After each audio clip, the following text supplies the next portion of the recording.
اللہم صلی علی سیدنا محمد صلی اللہ علیہ وسلم۔ اب جس حدیث کو ہم آپ کے سامنے پیش کریں گے اس کو امام ابی داؤد نے روایت کیا ہے۔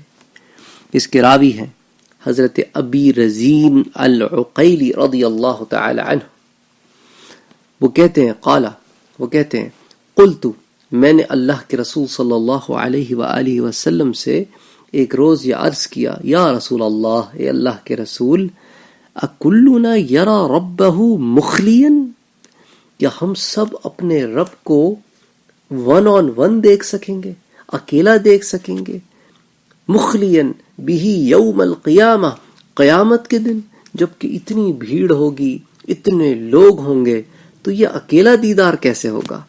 قال، حضور نے فرمایا، بلا، بے شک دیکھ سکو گے۔ قلت، آپ صلی اللہ علیہ وآلہ وسلم نے فرمایا کہ ہاں تم دیکھ سکو گے۔ تو وہ کہتے ہیں قلت، میں نے عرض کیا، وما آیت ذالک، کیا دنیا میں کوئی اس طرح کی مثال ہے جس سے ہم یہ بات سمجھ سکیں کہ کیسے؟ کیونکہ اللہ کے مثل تو کچھ نہیں ہے، لیکن ایک انڈرسٹینڈنگ کے لیے کہ دنیا میں ایسی کوئی چیز ہے کہ ہم بھیڑ بھاڑ میں بھی ہوں تو اس کو اکیلے دیکھ سکتے ہوں۔ قال، حضور نے فرمایا، یا ابا رزین، اے ابا رزین، الیس کلکم یرا القمر لیلۃ البدر مخلیا، کیا جب 14ویں کا چاند نکلتا ہے تو تم بھیڑ بھاڑ میں ہو کر بھی اس کو اکیلے ہی تو دیکھتے ہو؟ قال بلا، میں کہا ہاں یہ تو ہے۔ قال، آپ صلی اللہ علیہ وآلہ وسلم نے فرمایا، فَإِنَّمَا هُوَ خَلْقٌ مِّن خَلْقِ اللَّهِ، یہ تو اللہ کی بنائی ہوئی چیزوں میں سے ایک چیز ہے، یعنی چاند جو ہے وہ تو اللہ کی بنائی ہوئی ایک مخلوق ہے۔ وَاللَّهُ أَجَلٌ وَأَعْظَمٌ، اور اللہ تو بڑی جلالت والا اور نہایت عظمت والا ہے۔ پھر اس کے لیے یہ کیا ہے، کیسے مشکل ہے؟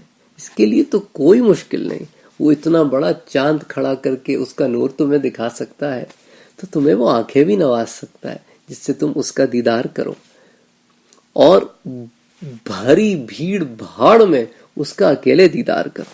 سبحان اللہ، یہ بھی اللہ کی رحمت ہے کہ بندے کو یوں احساس ہوگا کہ گویا صرف وہ اپنے رب کو دیکھ رہا ہے۔ سبحان اللہ۔ اللہ تعالی ہمیں توفیق عطا فرمائے کہ ہم ان بندوں میں شامل ہوں جنہیں ان کے رب کا دیدار ملے گا، کیونکہ اس دن ایسے بھی لوگ ہوں گے جن کو اللہ تعالیٰ اندھا کر کے اٹھائیں گے، اور وہ اللہ سے پوچھیں گے کہ باری تعالیٰ، میں جب دنیا میں زندہ تھا تب تو میری آنکھیں تھیں، آپ نے مجھے اندھا کر کے کیوں اٹھایا؟ تو اللہ ان سے کہے گا، تم نے ہمیں وہاں بھلا دیا، آج ہم تمہیں یہاں بھلاتے ہیں۔ تو بھلانے کا مقصد ہے کہ تمہیں اپنے دیدار سے بھی محروم کر دیتے ہیں۔ انا للہ و انا الیہ راجعون۔ اللہم صلی علی سیدنا محمد صلی اللہ علیہ وسلم۔